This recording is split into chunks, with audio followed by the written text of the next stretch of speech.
Dalam kesempatan yang berbahagia ini, aku ingin berbagi kisah yang aku alami dengan Mbak Dina, pembantuku yang telah menjanda. Kesempatan pertamanya, aku dapatkan saat papa dan mama sedang pergi keluar kota untuk menghadiri acara resepsi pernikahan saudara. Dan inilah cerita selengkapnya. Aku merupakan anak keempat dari 5 bersaudara, yang sekarang aku berumur 19 tahun. Di keluargaku punya seorang pembantu yang cantik, namanya Dina, yang sampai sekarang masih setia ngabdi di keluargaku semenjak masih gadis hingga sudah menikah, dan kemudian cerai dengan suaminya. Pembantuku itu tingginya kira-kira 160 cm dan berkulit putih. Karena pembantuku ini orang asal kota Bandung, umumnya sekarang kira-kira 27 tahun. Aku, kalau lihat dia lagi ngepel, biasanya langsung otomatis timbul keinginanku. Apalagi kalau melihat saat keindahan gunung kembar itu, seakan memaksa keluar dari celah BJHU-nya. Terkadang di pikiranku terlintas pemikiran, kapan ya aku bisa mendapatkan kesempatan untuk bisa menuntaskannya dengan pembantuku yang aduhai itu. Pernah suatu hari, aku lagi mau ganti baju di dalam kamar. Waktu itu aku lupa ngunci pintu kamarku. Tiba-tiba saja aku dikagetkan oleh kedatangan pembantuku masuk ke kamarku tanpa ngetuk pintu dulu. Mungkin dia pikir karena sudah lama kerja sama keluargaku dan sudah kenal aku dari aku masih kecil dulu. Lagi ganti baju ya Mas Arbi, kata pembantuku saat buka pintu kamarku tanpa ada rasa bersalah ataupun malu sedikit pun. Saat lihat aku dalam keadaan seperti itu. Mbak ketok dulu dong kalau mau masuk kamar Arbi, kelutupku sama dia. Memangnya kenapa sih Mas? Saya kan sudah lama kerja di keluarga Mas Arbi. Lagian kan waktu Mas masih kecil, Mbak itu kan sudah pernah lihat, kata Mbak Dina padaku dengan acuh saja. Mbak, itu kan dulu waktu saya masih kecil, sekarang saya kan sudah besar. Mbak memang gak malu ya, misalkan lihat saya tanpa apa-apa, celetukku asal keluar dari mulut. Iya, malu ngapain? Lagian saya juga gak mau lihat kok. Ya sudah sana, kalau mau ganti baju. Mbak mau beresin kamar kamu nih, yang berantakan mulu tiap hari kayak kandang sapi, ucap Mbak Dina sembari senyum-senyum. Karena dia menjawab dengan rasa yang tidak keberatan, kalau aku ganti baju di saat ada dia. Tanpa sengaja aku tangkap lirikan matanya yang memandang ke arahku. Nah tuh kan, ngeliatin mulu, katanya tadi Mbak Dina gak mau lihat, tapi buktinya sekarang lihatin mulu, ucapku. Siapa yang lihat? Orang saya lagi beresin spray yang berantakan ini kok, bantah dia, karena malu mungkin. Akhirnya aku tinggal dia, yang sedang beresin kamar aku, yang berantakan itu. Ketika aku ada di luar, aku jadi teringat gimana ya caranya buat bisa mengajak pembantuku yang cantik lagi menarik ini. Dan aku rasa, dia juga kayaknya penasaran, juga sama yang ada padaku yang gembe ini. Buktinya beberapa kali aku pergokin dia ngelirik terus ke arah aku itu. Pada akhirnya, kesempatan itu pun datang juga untukku dengan Mbak Dina. Di mana kesempatan emas itu datang pas di hari libur, yaitu di hari Minggu itu, keluargaku pergi ke rumah kerabatku, yang mau nikahin anaknya. Arbi, kamu mau ikut gak? Mama dan juga semuanya mau pergi ke pesta pernikahan anaknya Tante Ame di Bandung, tanya mamaku. Kapan pulangnya Ma? Jawabku sambil ngucek-ngucek mata karena baru bangun tidur. Mungkin 2 hari dek baru pulang dari Bandung, kan capek kalau harus langsung pulang. Kamu tanya kapan pulangnya, kamu mau ikut gak? Atau di rumah saja? Tanya mamaku lagi. Kayaknya di rumah saja deh Ma, abis KPK, jauh. Lagian besok Arbi ada acara sama teman-teman Arbi, jawabku seraya kembali membenamkan kepalaku kembali ke bantal. Ya sudah, Mama mau berangkat dulu, kamu baik-baik jaga rumah. Kalau mau apa-apa minta saja sama Mbak Dina ya, pesan mamaku. Dinar, panggil mamaku. Iya Nyas, maaf saya lagi nyuci piring, kurang dengar tadi nyonya panggil saya. Kenapanya? Jawab Mbak Dina, saat datang dari belakang yang ternyata sedang cuci. Baju yang dikenakan sebetulnya tidaklah menarik, namun karena terkena air sewaktu mencuci, menjadikan bagian indahnya itu semakin memberikan panorama yang begitu membangkitkan obsesiku padanya. "Dina, kamu jaga rumah ya, selama saya dan Tuan pergi ke Bandung," pesat mamaku. "Iya Nyal," jawabnya. Setelah beberapa jam lamanya keberangkatan mamaku, akhirnya aku keluar dari kamar tidurku. Hendak ingin demikian. Perlu diketahui jarak antara tempat pembantuku nyuci sama kamar mandi, itu dekat banget. Waktu aku jalan ke kamar mandi, aku lihat pembantuku yang lagi nyuci baju dengan posisi duduknya, yang membuatku menahan nafas sejenak, karena saat itu, aku mendapatkan suguhan yang amat indah. Anjris, putih juga nih pembantuku meskipun sudah jam 2 anak satu tapi kayak wanita yang belum pernah sama laki-laki saja. Ocehku dalam hati, sambil demikian air itu, aku terus saja ngelirik kesuguhan dari Mbak Dina itu. Bahkan saat itu, juga aku sambil mikir gimana caranya buka omongan sama pembantuku itu. Biar aku bisa agak lamaan lihatinnya, pantesan banyak tukang sayur selalu suka nanyain Mbak Dina mulu, kalau tiap pagi. "Mbak, gimana kabar Ani? Sekarang sudah umur berapa? Dan kenapa Mbak Dina kok bisa sampai cerai sih sama suaminya?" Iseng aku tanya seputar hubungan dia sama mantan suaminya yang sekarang sudah cerai, dan kenapa bisa sampai cerai. Gugup juga sih aku waktu itu. "Kok tiba-tiba Mas Arbi tanya tentang itu sama Mbak?" sahut Mbak Dina sedikit heran. "Gak apa-apa kan Mbak?" tanyaku balik. "Ami sekarang sudah umur 5 tahun, mau cerai sama suami Mbak, karena dia itu seorang pengangguran yang maunya anaknya saja. Mau bikinnya tapi gak mau biayain, ya lebih baik Mbak minta cerai saja Kak. Masa sih Mbak sendiri yang banting tulang cari uang. Sedangkan suami Mbak bisanya cuman bangun tidur, makan, main slot sampai subuh. Males Mas aku punya suami yang pengangguran kayak gitu, lebih baik hidup sendiri, sama saja kok." Jawab pembantuku panjang lebar, seraya tangannya tetap membilas baju yang sedang dia cuci. Ini dia obrolan yang sebenarnya aku harapkan. Agar dengan mudah aku arahkan ke pembicaraan tentang persoalan hubungan suami istri itu. Aku pun melanjutkan obrolan itu. "Lah bukannya enak kalau punya suami Mbak, daripada gak ada suami." "Enak dari mananya Mas? Punya suami sama gak punya suami sama saja," sahutnya. "Lah ya pasti beda dong Mbak," ucapku. "Beda dari mananya Mas? Coba jelasin. Kamu ngomongnya kayak yang sudah pernah ngerasain menikah saja Mas," tanya pembantuku sambil tertawa kecil. "Ya bedalah Mbak. Dulu kalau masih ada suami, kan kalau lagi mau tinggal minta sama suami Mbak. Kalau sekarang sudah cerai, pas Mbak lagi mau minta sama siapa?" jawabku, sambil mengarahkan kalimat-kalimat yang aku tuju ke hal yang aku inginkan sebenarnya. "Maksud Mas Arbi apa sih? Mau apa itu? Ngomongnya jangan bikin Mbak bingung dong Mas," sahutnya. "Gini Mbak, maksudnya apa Mbak gak pernah mau atau kangen sama ininya laki-laki?" Waktu aku ngomong gitu, sambil aku tunjukin dikit apa yang aku maksud itu. "Itu bagus banget Mas, punya mantan suami Mbak sih gak sebagus itu," jawab Mbak Dina sambil pandangannya tidak berkedip. "Kangen gak sama ini Mbak?" tanyaku kembali yang sempat membularkan pandangan Mbak Dina itu. "Waduh, Mbak gak tahu deh Mas," sahutnya dengan malu-malu. "Loh saya kan cuma tanya apa Mbak gak kangen sama yang kayak gini." Padahal di dalam hati aku sudah tahu keinginan dia yang sebenarnya setelah Mbak Dina melihatnya itu. Maksud Mbak Dina sih, ya kadang ada sih kangen itu, tapi kadang-kadang Mbak tahan saja. Habis Mbak kan sudah cerai sama suami," jawab Mbak Dina yang kelihatan di pipinya merona. Karena merasa jawabannya ngawur dari apa yang aku tanyain ke dia. "Mbak, boleh gak saya?" tanyaku nekat. "Lah, Mas Arbi kok mintanya sama Mbak sih? Minta sama pacar Mas Arbi loh, masak minta sama Mbak," ucapnya dengan semakin malu-malu, tapi mau. "Ya gak apa-apa sih, saya maunya sama Mbak Dina saja, biar saya tahu gimana sih sensuasinya kalau sama yang sudah pernah punya anak." "Boleh ya Mbak?" kataku sambil mendekatinya. "Memangnya kamu gak malu kalau melakukannya sama Mbak?" jawab Mbak Dina sambil merubah posisi duduknya dan ngelepasin yang sedang dia bilas itu.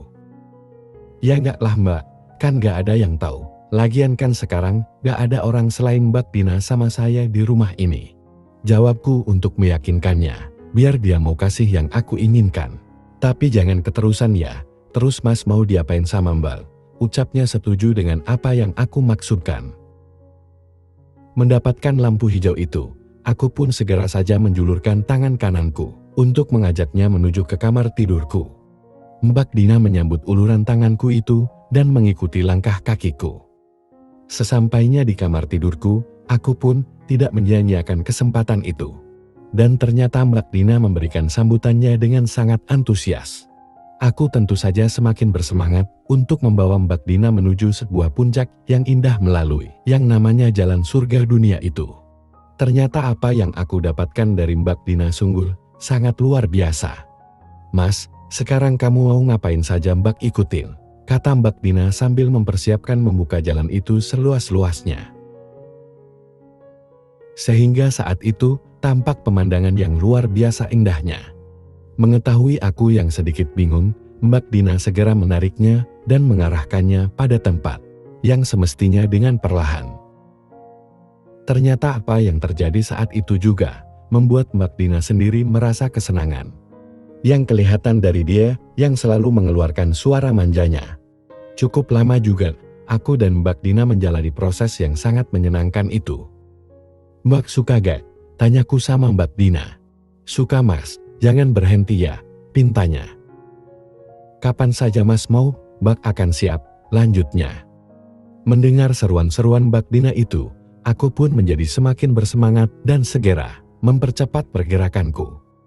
Hingga akhirnya, Mbak Dina berhasil mencapai puncaknya. Dengan keadaannya yang telah lunglai, Mbak Dina tampak seperti orang-orang yang lemah tak berdaya. Namun aku tetap gak berhenti, tetapi malah semakin lama, semakin cepat. Tiba-tiba aku ngerasain sesuatu yang akan segera menerobos benteng pertahananku. Mai, seruku di saat itu. Akhirnya aku tersenyum penuh kebahagiaan. Hari itu gak pernah aku sia-siakan sedikit pun kesempatan yang langka itu.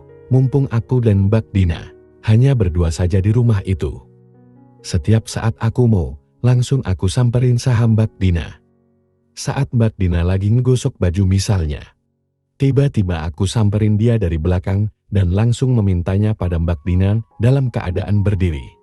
Hari-hari yang sangat indah. Selama beberapa hari, aku selalu mendayung bersama Mbak Dina dengan berbagai cara. Mbak Dina pun gak pernah menolak saat aku membutuhkannya, karena dia juga sudah keterusan denganku. Sering kali malam-malam, Mbak Dina suka mengendap-endap untuk masuk ke kamarku, untuk melepaskan semua keluh kesahnya. Itu biasanya sampai menjelang subuh dia baru keluar dari kamarku itu. Baik aku maupun Mbak Dina sama-sama suka akan hal itu. Sehingga siapapun yang merasa membutuhkan duluan, tinggal kasih kode. Dan selanjutnya kami berdua pun mencari-cari kesempatan, biar tidak sampai ketahuan oleh mama dan papaku. Entah sampai kapan hubungan itu akan terus berjalan, karena saat cerita ini aku coret-coret. Untuk aku bagikan, hubungan indahku itu masih berlanjut. Demikianlah kisahku dengan Mbak Dina pembantuku. Kejadian ini terjadi ketika aku masih kuliah, dan terpaksa tinggal bersama budeku yang tinggal di kota Malang. Sebut saja namaku Joko, asal Klaten Jawa Tengah. Aku dikuliahkan orang tuaku di universitas ternama di kota Malang. Katanya biar kelak menjadi orang yang berguna. Aku terpaksa menuruti keinginan orang tuaku untuk tinggal bersama budeku di Malang. Sebenarnya aku sendiri tidak ingin kuliah, inginnya sih langsung kerja saja. Tapi aku juga tidak ingin mengecewakan harapan kedua orang tuaku padaku. Singkat cerita, pagi-pagi sekali aku berangkat ke rumah budeku dengan diantar orang tuaku. Jujur sebenarnya aku belum begitu kenal sama budeku itu. Namanya Bude Ipal. Seingatku waktu aku masih kecil dulu pernah sekali diajak orang tuaku ke rumahnya. Tapi aku sudah lupa dan sudah tak ingat lagi wajahnya. Sesampainya di sana, orang tuaku berhenti di depan rumah yang sangat besar dan mewah. Terlihat 3 mobil terparkir di garasi depan rumahnya. Wah, ternyata Bude Ipah orang kaya, lebih kaya dari orang tuaku, gumamku dalam hati. Setelah orang tuaku memencet bel rumahnya, keluarlah seorang wanita yang umurnya kira-kira 45 tahun. Orangnya masih sangat terlihat cantik sekali, dengan berpakaian rapi, rambut diikat ke atas. Ya ampun, kalian tuh, Bambang Mbak Nur, sapa wanita itu. Iya Mbak Ipah, jawab ayahku. Ternyata wanita itu adalah Bude Ipah. Ternyata beda dari bayanganku. Kukira orangnya galak dan jelek, dan ternyata orangnya cantik sekali. Bude Ipah ini adalah istrinya kakak sepupu ayahku. Ayo masuk, ajak Bude Ipah. Lalu kita semua pun masuk, dan dipersilahkan duduk di kursi mewah yang bermotif ukiran. Rumah Bude Ipah yang luas, namun terlihat sangat sepi. Kemudian ayah dan ibuku berbincang-bincang dengan Bude Ipah itu. Saat itu, aku hanya diam dan dengerin obrolan mereka, kemudian ayah memulai pembicaraannya soal menitipkan aku di rumah Bude Ipah itu. Kemudian Bude Ipah pun dengan senang hati menerimaku untuk tinggal di rumahnya. Katanya kebetulan bisa untuk menemaninya, karena kebetulan suami Bude Ipah itu sering keluar negeri, serta anak-anak Bude Ipah juga kuliah di luar negeri. Jadi Bude Ipah hanya tinggal bersama dua pembantunya, dan sopirnya hanya kerja dari pagi sampai sore saja kemudian langsung pulang. Setelah lama mengobrol, lalu aku diantarkan ke kamar yang akan aku tempati di lantai atas. Sambil menaiki tangga, Bude Ipah mengajakku ngobrol. Kamu harus betah tinggal di sini, sampai kamu lulus nanti ya, ucap Bude. Iya Bud, semoga saja, jawabku singkat. Dulu kamu kesini, masih kecil ya, mungkin kamu sudah lupa sama Bude, ucapnya. Iya maaf ya Bude. Siapa namamu? Bude lupa, maklum Bude udah setengah umur. Namaku Joko Bude. Oh iya Joko, ini kamarmu ya, lengkap dengan kamar mandi dalam. Nanti kalau mau makan ke bawah saja ya. Dan nanti, kalau butuh sesuatu tinggal tanya sama pembantu ya, ucap Bude Ipah memberitahuku. Iya Bude, terima kasih, sahutku. Aku tidak banyak tanya sama Bude, karena memang aku belum terbiasa saja sama dia. Kemudian Bude Ipah pamit ke bawah, untuk kembali menemui ibu dan ayahku di bawah. Lalu aku merapikan barang-barangku di kamar yang sangat luas itu. Dan kamarku kebetulan terdapat teras untuk bersantai menghadap ke kolam renang. Aku bakalan betah kalau tinggal di tempat semewah ini. Lalu besoknya aku mulai mendaftarkan diri di universitas di kota Malang. Aku diantarkan oleh sopir Bude Ipah. Namanya Pak Yanto, beliau sangat ramah dan baik karena dilihat dari logat bicaranya yang kalem. Selesai mendaftar aku pun diajak keliling kota Malang sama Pak Yanto. Singkat cerita, sudah 1 bulan aku tinggal di rumah Bude Ipah. Jujur aku sangat merasa nyaman. Dan suatu hari, aku dibuat kaget oleh Bude Ipah. Tanpa sengaja aku melihatnya. Saat itu Bude Ipah berada di dalam kamarnya dengan pintu sedikit terbuka. Apa sengaja dibuka, atau Bude lupa mengunci pintu? Tidak sengaja aku lewat dari depan kamarnya. Aku lihat Bude sedang melakukan hal yang aneh. Jujur aku baru pertama melihat secara langsung wanita seperti itu. Aku penasaran dan aku mengintip sedikit dari celah pintu yang sedikit terbuka itu. Ternyata Bude Ipah sedang melakukan video call dengan seseorang sambil melakukan sesuatu pada dirinya. Entah apa yang dia lakukan, aku pun tak tahu. Lalu aku kembali ke kamarku sambil berjalan memikirkan tentang hal itu dan bertanya-tanya dalam batinku. Apa yang dilakukan Bude Ipah tadi? Pertanyaan ini yang masih berputar dalam otakku. Singkat cerita, seminggu kemudian aku baru berani bertanya langsung tentang hal itu kepada Bude. Sontak dengan kagetnya Bude Ipah, langsung mukanya merah saat mendengar pertanyaanku. Dengan gugup Bude Ipah menjawabnya. Oh itu, Bude lagi teleponan sama Pak Dejarwo, jawabnya. Oh alah, kirain Bude lagi ngapain? Rupanya telepon sama Pak Dey, sahutku. Tapi dalam batinku aku masih belum percaya kalau itu Pak Dejarwo. Aku yakin sekali itu adalah orang lain, aku akan menyelidiki ini, ucapku dalam hati. Pagi pun sudah menyambut kembali, aku bergegas mandi dan bersiap untuk masuk kuliah. Kali ini aku berangkat sendiri dengan memakai motor Bude yang sudah dipinjamkan padaku. Baru mau keluar gerbang, aku lihat ada mobil yang parkir di seberang jalan. Dengan kacanya terbuka sedikit dan orang yang di dalam itu melihat ke arah rumah Bude. Lalu aku melaju pelan dan bertanya dalam hati siapa orang itu. Dan saking penasarannya, Aku gak jadi masuk kuliah dan berniat mengawasi mobil itu dari jauh. Tiba-tiba aku melihat Bude Ipah keluar dan langsung menuju mobil itu dan langsung masuk.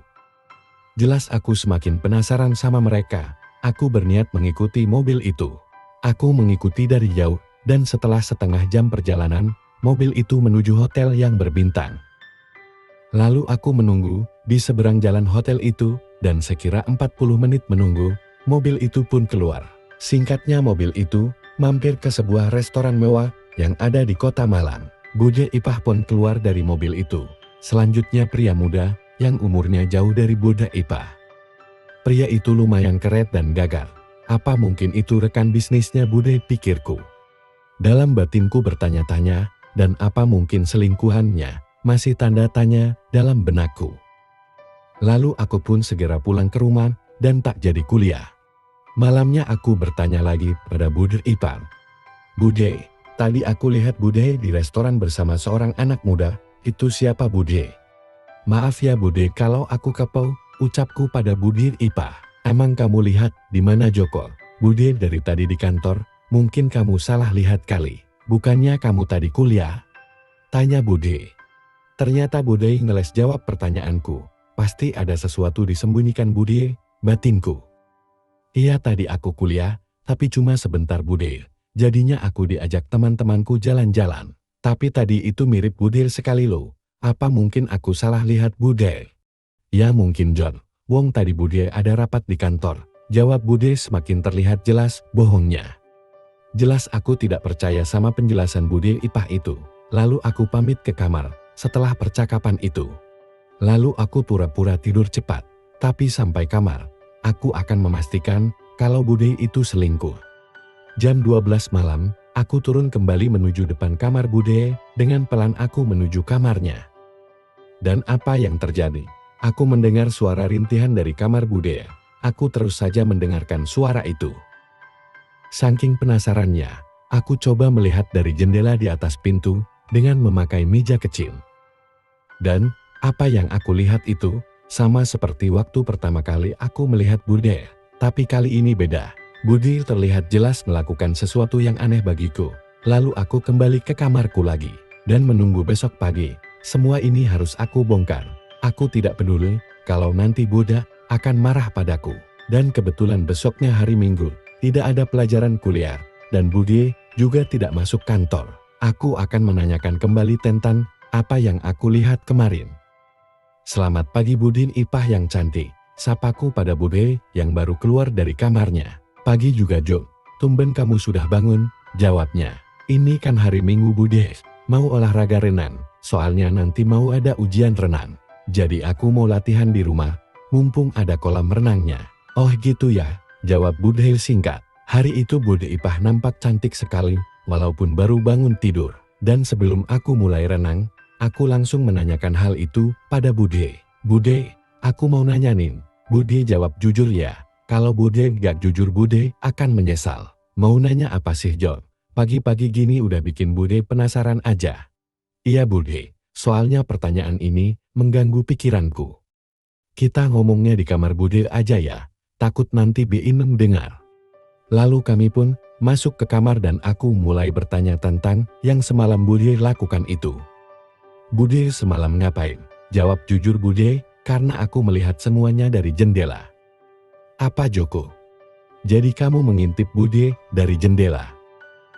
Dan dengan wajah memarah dan malu, akhirnya Bude mengaku itu semua dengan alasan bermacam-macam. Please jangan kasih tahu siapapun tentang hal itu, Bude, mohon Joko. Bude Ipah mulai merayuku agar aku tidak menceritakan ke siapapun tentang hal itu. Dan aku pun bilang oke Bude tenang saja, ini tidak ada yang tahu kok. Kamu mau minta apa saja, Bude kasih kok Joko, asal kamu bisa jaga rahasia ini. Terlihat wajah Bude nampak takut terhadapku. Bude serius mau ngasih apa saja yang aku minta, tanyaku. Iya Joko, asalkan kamu janji tidak menyebarkan ke siapapun, pintanya. Kemudian aku minta sesuatu pada Bude. Dia sontak kaget dengan permintaanku itu. Kenapa harus itu sih Joko? Tanyanya. Ya aku mau itu Bude. Terserah Bude mau kasih atau tidak. Dan dengan berat hati, Budi Ipah mengabulkan permintaanku itu. Dan semua permintaanku dituruti sama Budi Ipah. Semuanya termasuk yang aneh-aneh, haha. Maafkan Joko ya Bude. Joko gak bermaksud apa-apa ya tapi. Karena sudah lihat Bude begitu, iman Joko jadi goyah. Jadinya gak bisa lagi kompromi, ucapku. Iyalah Jok, Bude yang salah, tak seharusnya Bude lakukan itu. Ucap Bude dengan nada penyesalan. Tamat, semoga teman-teman terhibur. Jangan lupa like dan subscribe channel ini ya. Terima kasih.